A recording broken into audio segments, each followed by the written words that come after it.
Sisi viongozi wa mila wa jamii wa Maasai nchini Tanzania tukiongozwa na uzalendo, utu na dhamira njema kwa taifa letu, tunatoa tamko hii rasmi la kuunga mkono jitihada za uongozi wa Mheshimiwa Rais wa Jamhuri ya Muungano wa Tanzania Mama Samia Suluhu Hassan Chifu Hangaya kwa ujasiri wake, hekima na maono ya kuendeleza taifa letu katika msingi wa amani, umoja, usawa na maendeleo endelevu.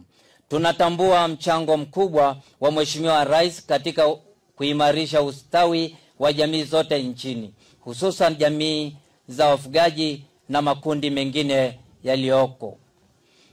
walioko pembezoni, kwa kuendeleza sera na mipango ya maendeleo inayogusa maisha ya wananchi moja kwa moja.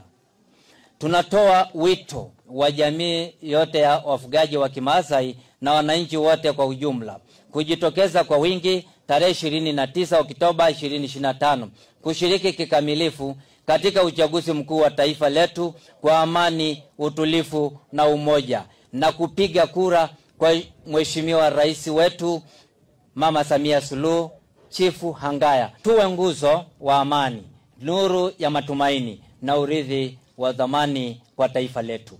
Samia ni chaguo la amani. Tanzania kwanza, amani kwanza. Tunawapongeza sana sana sana.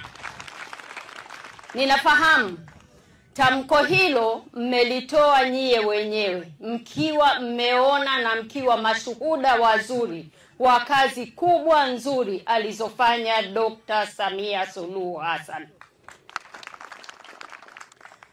Bahati nzuri sana, sisi jamii ya maana sio watu wa kwenda pembeni na serikali.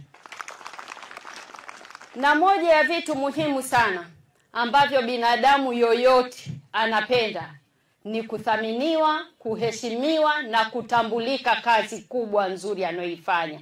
Na nyie malaigwanani mmekuwa moja ya watu mnaofanya kazi kubwa nzuri, na ndio maana tukawathamini. Leo tumeamua kusimama hapa na tumewaiteni ninyi ili tuwaambie zile chokochoko nilizosema kwamba kuna chokochoko eti kwamba tarehe 29 kuna kitu inayoitwa maandamano. Leo hii mbele yenu na mbele za Mungu tunalaani kitendo hicho, kwamba hatutakuwa na maandamano yoyote. Hawa wanaotushawishi kufanya maandamano ni washamba sana. Wako Ulaya, watoto wao wako mahali pazuri, wanatuambia sisi tuingie barabarani. Nani mwehu kiasi hicho? Ya maandamano yanayozungumzwa hatuungi mkono. Hatuungi mkono kama mara mbili. Sisi kama wazazi, lakini zaidi sisi kama wanawake.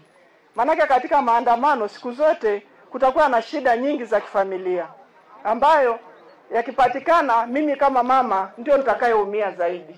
Atapatikana mlemavu ambaye nitakuwa namuuguza ndani.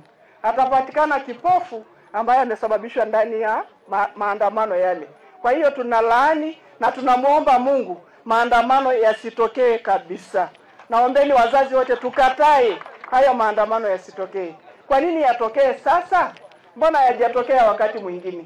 Unapoona fimbo hivi nyeusi, watu wanavonyosha wanaona 80% walioko hapa ni malaigwenani.